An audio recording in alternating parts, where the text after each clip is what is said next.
일본이 잃어버린 30년에 이어 세계 최고를 자리 잡고 있는 시장에서도 휘청휘청하고 있다는 소식이 전해졌습니다. 생산량 기준 세계 최대 자동차 회사인 일본 도요타의 악재가 이어지고 있는데요.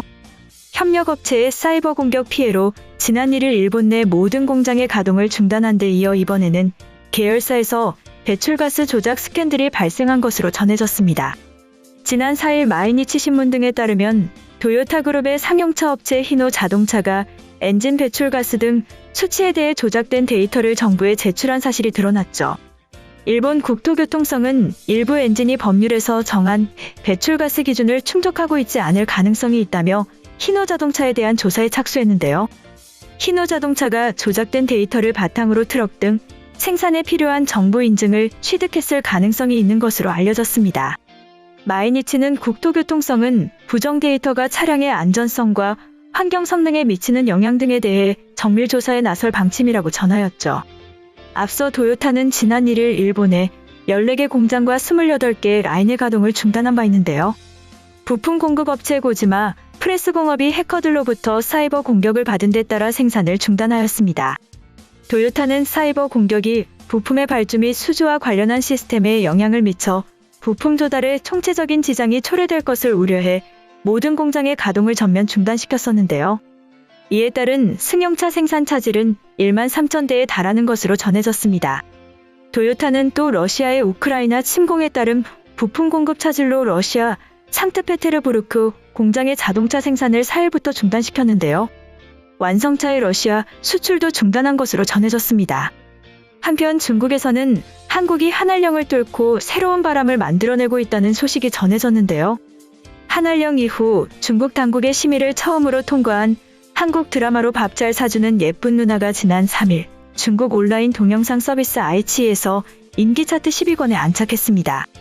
밥 잘 사주는 예쁜 누나는 국내에선 2018년 방영된 4년 전 드라마지만 한알령으로 공식적인 드라마 수출길이 막히며 4년이 지난 올 3월에야 방영에 들어갔는데요.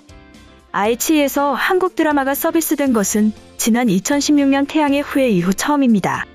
아이치에 따르면 전날 첫 방송을 시작한 밥 잘 사주는 예쁜 누나는 아이치 드라마 인기 차트 9위에 이름을 올렸죠. 하루 뒤인 4일 오전 9시 기준으로 7위까지 순위가 상승했는데요.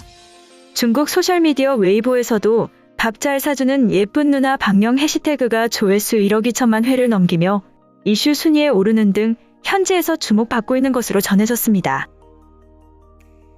중국 내 한국 드라마의 불법 유통 현황을 감안할 때 뒤늦게 방영한 밥 잘 사주는 예쁜 누나의 흥행 실적은 나쁘지 않다는 평이 나오고 있죠.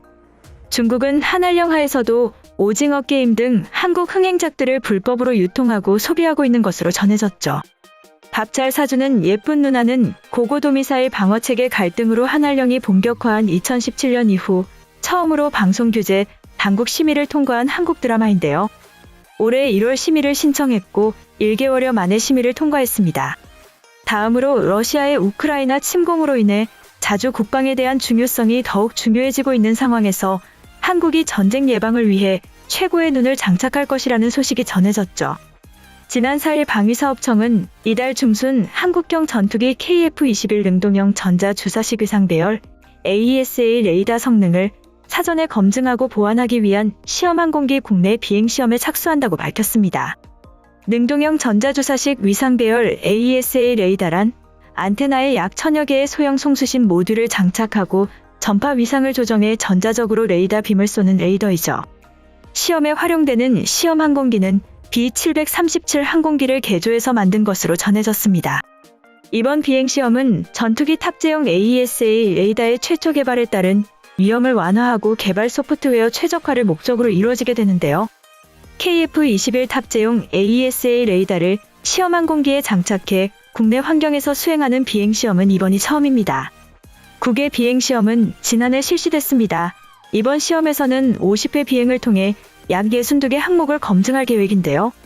공대공 모드의 탐지 추적 기능과 합성 개구면, 레이더 영상 획득 등을 시험할 것으로 전해졌습니다. 이번 비행시험은 내년 4월까지 진행되며 레이더는 2026년 상반기까지 KF-21에 탑재될 예정이죠. KF-21은 F-4, F-5 등 공군 노후 전투기를 대체할 계획인데요. 지난해 CJ-1호기 출고 후 현재 지상시험 중이며 올해 첫 비행시험이 이루어질 것으로 전해졌습니다. 2026년께 개발이 완료될 예정이며 2026년부터 2032년까지 KF-21 120대가 생산될 계획이죠. 노지만 방위사업청 한국형 전투기 사업단장 직무대리는 시험 항공기를 이용한 국내 비행시험으로 KF-21 AESA 레이더 성능이 보다 안정화될 것이다. 국방과학연구소, 공군 등 유관기관과의 지속적이고 긴밀한 협조를 통해 KF-21 AESA 레이더가 성공적으로 개발되도록 하겠다고 밝혔죠. 한편 누구보다 전쟁의 아픔을 잘 알고 있는 한국 국민들이 우크라이나를 위해 발벗고 나서겠다는 소식이 전해졌습니다. 국제사회에서 러시아의 침공을 받은 우크라이나를 지지하는 목소리가 커지면서 국내에서도 참전 방법을 문의하는 글이 이어지고 있는데요. 지난 4일 네이버 지식인 등 각종 온라인 플랫폼에 따르면 우크라이나 참전 방법을 묻는 질문들이 지난달부터 지속적으로 올라오고 있는 것으로 전해졌습니다. 한 작성자는 나는 2013년 군 전역자다. 우크라이나의 힘이 되고 싶다. 폴란드로 가서 우크라이나로 국경을 넘어가야 하는 것이냐라며 구체적인 방법을 물어보기도 하였죠. 또 다른 작성자는 특수전 부사관 7년하고 올해 전역했다. 내일 대사관을 방문하려 하는데 혹시나 우리나라에서 맞거나 국제 수배할 가능성이 있느냐는 질문을 남기기도 했습니다. 주한 우크라이나 대사관 페이스북에는 의용군 지원 방법을 묻는 댓글도 확인됐는데요. 의용군에 지원하고 싶다는 한 누리꾼은 2001년 육군 병장 전역자이고 수색정찰 및 중화기를 주로 다뤘다. 항공편이 지원되느냐고 문의를 남기기도 하였습니다. 실제로 주한 우크라이나 대사관 측은 전화, 이메일, 페이스북 등을 통해 의용군으로 참전하겠다는 한국인들의 문의가 빗발치고 있다고 3일 밝혔는데요. 하지만 아직까지 우크라이나에 간 한국인은 없는 것으로 전해졌습니다. 현재 우리 외교부는 우크라이나 전역을 여행금지 지역으로 지정한 상태라 허가 없이 들어가면 여권법에 따라 처벌받을 수 있죠.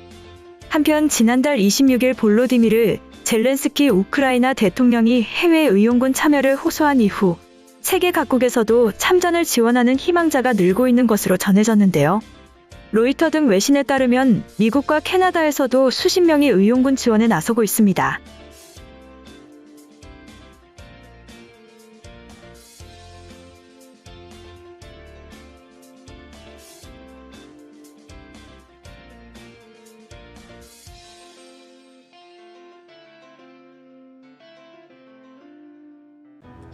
이번 영상은 여기까지고요. 제 영상이 도움이 되셨거나 세계 속 반응 더 보고 싶다 하시는 분들은 구독과 좋아요, 알람 설정까지 부탁드립니다. 다음에 또 봐요.